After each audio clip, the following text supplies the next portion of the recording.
Wesh tout le monde, c'est Zob, j'espère que vous allez bien. Aujourd'hui on se retrouve pour une nouvelle vidéo. Voilà. Aujourd'hui on va se créer une petite préconfiguration pour le mix. On appelle ça des templates dans le milieu, destinés pour le mix de nos prods. Pourquoi créer une template? Alors déjà tout simplement ça va vous permettre de gagner du temps, de pas avoir à refaire 36 000 fois les mêmes manipulations que vous faites à chaque fois, d'alléger son CPU, vous allez voir pourquoi, et juste d'être beaucoup plus organisé tout simplement. Je vais mettre le casque même si j'en ai pas besoin, mais c'est pour faire pro, vous inquiétez pas.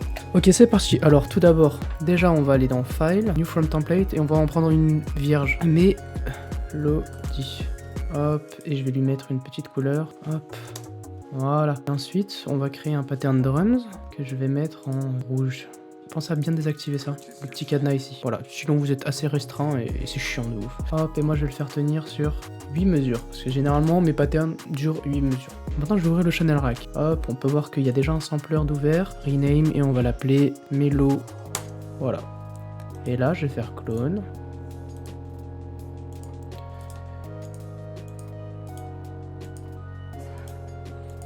Voilà, comme ça on a de quoi faire 10 mélodies. J'atteins jamais les 10 mélodies, mais parfois on sait jamais. Je vais juste renommer le premier pour que ça soit un peu plus esthétique. Color selected en gradient. Donc on va faire un bleu vers un violet. Donc là je vais créer mes samplers, mais pour mes drums cette fois-ci. Je vais le renommer. On va l'appeler kick. On va en remettre un autre qu'on va appeler clap. Là je crée un truc clap, mais c'est là où je vais drag and drop mes sonorités du style snare, rimshot et clap du coup. Je les layer, donc j'anticipe tout de suite que j'en mets un deuxième. Pour que ce soit cohérent, on va mettre un petit 1 ici. Ensuite, je vais juste les clone. Je vais créer mes hats 1, hats 2, hats 3, parce que pareil. Pré-shot que je vais certainement avoir deux patterns de hi-hats et un pattern de open hat. Des fois l'inverse, un de hi-hats, deux de open hat. Ensuite je vais créer plusieurs samplers de percussion. Et on va l'appeler perc. Et là je vais en mettre plusieurs. Bon, je vais faire la même chose, un petit dégradé de couleur. Donc là, pour les drums on avait parlé de rouge, donc je pense qu'un rouge vers du orange ça peut être sympa. Ensuite, j'anticipe que je vais utiliser des basses. Je pré-shot que je vais avoir une 808 longue, que je vais avoir une 808 courte. Et puis généralement j'en crée juste un autre que j'appelle juste basse. Voilà, ça peut être des basses courtes comme des basses longues, des basses plug, des Moog, des Reese, tout ça. Ma 808 longue, je pré-shot, je vais travailler avec son enveloppe, hop, pour pas avoir à le faire à chaque fois. Voilà, c'est mignon, on fait du tuning ou quoi? Allez, on continue. Ok, maintenant qu'on a organisé notre channel rack, voilà. Pour les drums, on aura juste à drag and drop le kick au niveau du kick, le clap au niveau du clap, les percussions au niveau des percussions. Pour les mélodies, clic droit, replace, et vous choisissez votre VST, tout simplement. Voilà, c'est juste plus organisé. Et puis ce sera surtout assigné au mixeur. Et on va poursuivre. Je vais vous montrer comment on fait ça. Ok, déjà, mon master. Ok, je crée mon master. On va lui mettre une couleur bien dominante. Voilà, un bon rouge. Vous allez dans View, Colorful Mixer. Moi je l'ai mis en high, histoire que les couleurs ressortent bien. Ensuite j'ajoute sur ma piste 1 mon pré-master. Pré-master. Qui lui sera relié au master. Ok, alors pourquoi je crée un pré-master? Je vais vous expliquer pourquoi. Je n'ai pas scripté la vidéo, donc je vais essayer de trouver mes mots. En gros, votre master va servir uniquement à masteriser vos prods, même si généralement on les masterise pas trop, on laisse plutôt ça à l'ingé son. Donc sur mon master, j'y mets mon clipper. Donc vous pouvez soit mettre le Fruitysoft Clipper qui fait très bien le travail, j'ai énormément travaillé avec, soit en mettre un autre de votre choix. Donc le clipper, pour faire simple, ça va vous permettre de faire clipper votre prod, c'est-à-dire que même si vous jouez avec le gain, et si vous boostez le gain pour faire monter l'ensemble des volumes, ça ne devrait jamais dépasser la barre des 0 décibels. Donc si vous avez un kick trop fort, le clipper va en gros raser ce qui dépasse du 0 décibel. Voilà, j'espère que c'est à peu près clair.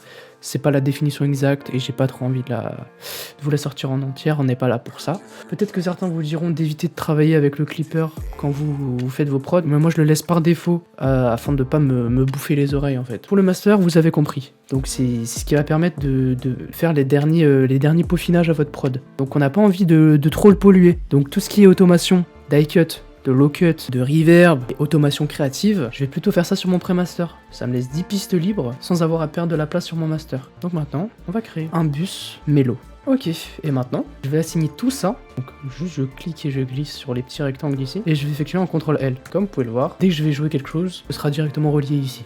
et vous ne serez pas obligé de le faire manuellement à chaque fois et perdre du temps. Je sélectionne ensuite toutes mes pistes, CTRL, je glisse, clic droit et je vais créer un groupe. Voilà, pour pas perdre les couleurs que j'ai mises, je fais échappe. Ça va juste venir créer une séparation et grouper en fait l'ensemble des pistes. Je crée un bus drums, pareil, je retourne dans mon channel rack, je sélectionne tout ça, CTRL L, hop, et puis c'est assigné au mixeur. Maintenant que j'ai assigné chaque élément de mon channel rack à une piste dans mon mixeur, on va travailler un peu sur le mixeur. Donc, ici, je vérifie bien que mon pré-master est relié à mon master. Mon bus mélodie, je veux qu'il soit relié uniquement au pré-master. Donc le son qui arrivera dans mon bus mélodie, je veux qu'il aille dans mon pré-master, qui ensuite renverra le signal au master. Que vous comprenez, c'est pas difficile normalement. Et je vais faire la même chose maintenant avec toutes mes mélodies. Sauf que cette fois-ci, je vais les assigner à mon bus mélo et non à mon pré-master. Donc j'enlève bien à chaque fois et je fais ça sur l'ensemble des pistes. C'est un peu long et fastidieux, mais ça en vaudra le coup, vous inquiétez pas. Donc là, maintenant, petite vérification, que je n'en ai pas oublié, c'est parfait.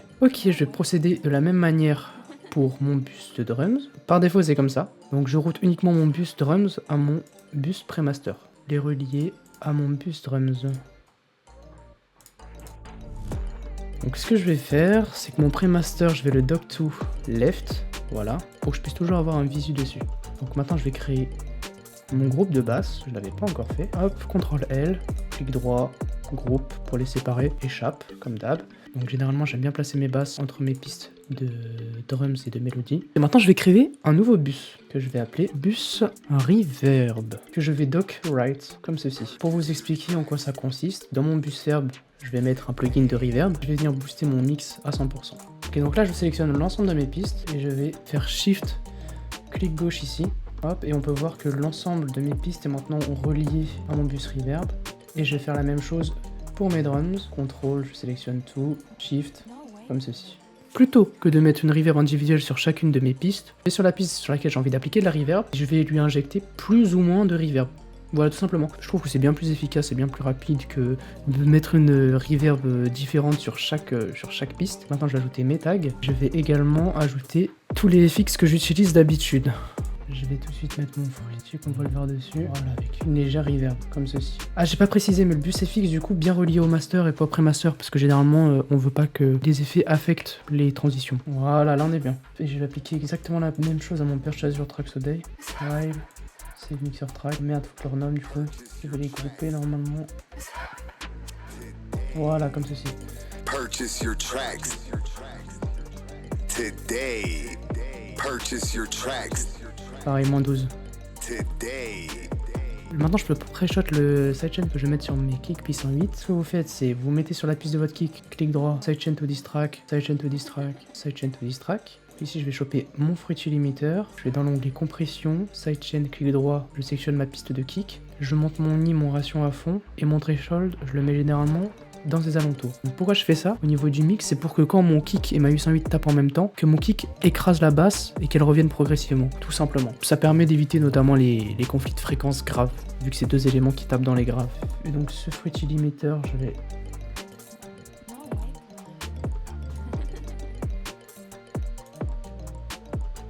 le drag and drop comme ceci. Hop, je vérifie juste qu'il soit bien fermé. Pensez à bien vérifier, à refermer vos plugins à chaque fois, sinon ils vont se rouvrir à chaque ouverture du projet. Je peux anticiper, je vais certainement devoir donner de la couleur à mes basses 808. Je les désactive. Je pense bien fermer le plugin à chaque fois. Pour ceux qui veulent des plugins gratuits, vous pouvez uniquement mettre vous contenter du Blood Overdrive et du Fast Distortion de FL Studio. Ce que vous pouvez faire également, c'est mettre des EQ qui coupent les basses fréquences sur l'ensemble de vos tracks pour pré-shot, mais moi je le fais pas parce que j'ai peur à chaque fois que ça mette trop de temps à ouvrir mon projet. Je préfère me garder un petit peu de travail quand même. Ok, donc maintenant je vais venir ranger mon channel rack. Donc je vais sélectionner mes mélos, Alt G, voilà, pour créer un groupe que je vais appeler Mélodie. Je les sélectionne, Alt G, et je vais mettre 2 drums. Produis la même chose avec mes basses, Alt G en 3ème position. Ensuite je vais mettre les FX, Alt G, 4-FX. Donc là je vais faire une petite dernière vérification. Donc mon master, j'ai mis un clipper dessus. Sur mon pré-master, c'est là où je vais mettre où je vais gérer toutes mes automations.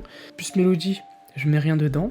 Mes mélodies, ok, donc ça me les attèche tout à l'heure quand j'ai fait la manip avec la reverb. Il faut bien que mes pistes mélodies soient reliées à mon bus mélo et à mon bus reverb.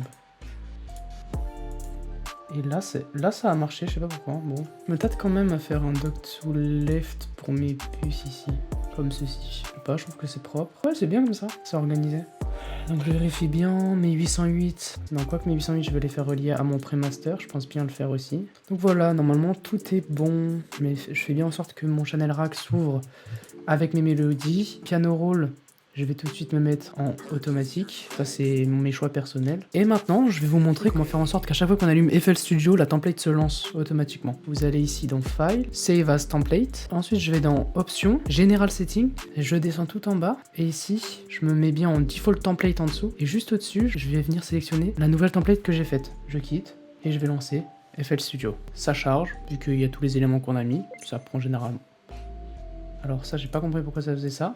Normalement, c'est pas censé le faire, du coup, on va le corriger. Mais normalement, c'est pas censé nous ouvrir les plugins. Pas censé m'ouvrir ça. C'est pas censé m'ouvrir ça. Pas censé m'ouvrir ça. Et c'est pas censé m'ouvrir non plus la reverb de mon FX. Et celle-là non plus. CTRL S. C'est cool que j'ai le problème comme ça, vous l'aurez peut-être pas non plus. Cette fois-ci, ça s'ouvre correctement. Je tiens quand même à créditer la source de mes inspirations, et qui est Uzi, qui avait réalisé une template semblable il y a 1 an et demi, 2 ans maintenant. Ça commence à dater, de laquelle je m'étais fortement inspiré pour faire la mienne à l'époque. J'espère que la vidéo vous aura plu. Sur ce, moi je vous laisse. Je vous dis ciao Minasan, on se retrouve pour une prochaine vidéo. Et puis, bah à la prochaine.